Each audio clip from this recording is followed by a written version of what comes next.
MTV news Kannada ವಾಹಿನಿಗೆ ಸ್ವಾಗತ. ರೈತರ ಜಮೀನನ್ನ ಯಾವುದೇ ಕಾರಣಕ್ಕೂ ವಕ್ಫ್ ಬೋರ್ಡ್ಗೆ ಕೊಡುವ ಪ್ರಶ್ನೆ ಬರೋದಿಲ್ಲ ಎಂದು ಕಾಂಗ್ರೆಸ್ ಶಾಸಕ ಲಕ್ಷ್ಮಣ್ ಸವದಿ ಹೇಳಿದ್ದಾರೆ. ಬುಧವಾರ ಸಂಜೆ ಬೆಳಗಾವಿಯಲ್ಲಿ ಮಾತನಾಡಿ 16 ವರ್ಷಗಳಿಂದ ರೈತರು ಕೃಷಿ ಮಾಡಿಕೊಂಡು ಬಂದಿರುವ ಜಮೀನು ವಕ್ಫ್ ಬೋರ್ಡ್ಗೆ ಬರೆಯುವುದಿಲ್ಲ, ಸರಿಯಲ್ಲ. ಈ ಕುರಿತು ಮುಖ್ಯಮಂತ್ರಿಗಳೊಂದಿಗೆ ಚರ್ಚೆ ಮಾಡುತ್ತೀನಿ ಎಂದಿದ್ದಾರೆ ಲಕ್ಷ್ಮಣ್ ಸವದಿ. 16 ವರ್ಷಗಳಿಂದ ಮಾಡ್ಕೊಂಡು ಬಂದಿರತಕ್ಕಂಥದ್ದಿದೆ. ಈಗ ಅದು ಬೆಳಕಿಗೆ ಬಂದಿದೆ ಮತ್ತು ಅದರ ಬಗ್ಗೆ ಭಾಳ ಸ್ಪಷ್ಟವಾಗಿ ಎಲ್ಲರೂ ನಾವು ಹೇಳಿದ್ದೀವಿ.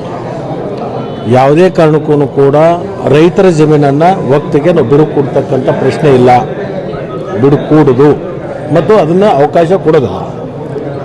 ಮತ್ತು ಮುಖ್ಯಮಂತ್ರಿಗಳು ಕೂಡ ಅದರ ಬಗ್ಗೆ ಸ್ಪಷ್ಟವಾಗಿ ಹೇಳಿದ್ದಾರೆ.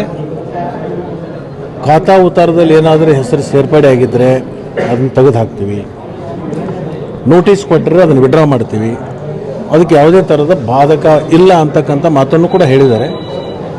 ಇನ್ನೊಂದು ಚರ್ಚೆ ನಡೀತದೆ, ಕೆಲವೊಂದು ದಿವಸ ಜೀವಂತವಾಗಿ ಇರ್ತಿರ್ತಾವೆ ಚರ್ಚೆಗಳು, ಕೆಲವೊಂದು ಸಂದರ್ಭಗಳನ್ನು ನೋಡ್ಕೊಂಡು ಚರ್ಚೆ ಮಾಡ್ತಿರ್ತಾರೆ. ತಾಜಾ ಸುದ್ದಿಗಾಗಿ ಎಂಟಿವಿ ನ್ಯೂಸ್ 24/7ಗೆ ಸಬ್ಸ್ಕ್ರೈಬ್ ಮಾಡಿ ಮತ್ತು ಬೆಲ್ ಐಕಾನ್ ಅನ್ನು ಒತ್ತಿ. ತಪ್ಪದೇ ಲಿಂಕ್ ಶೇರ್ ಮಾಡಿ.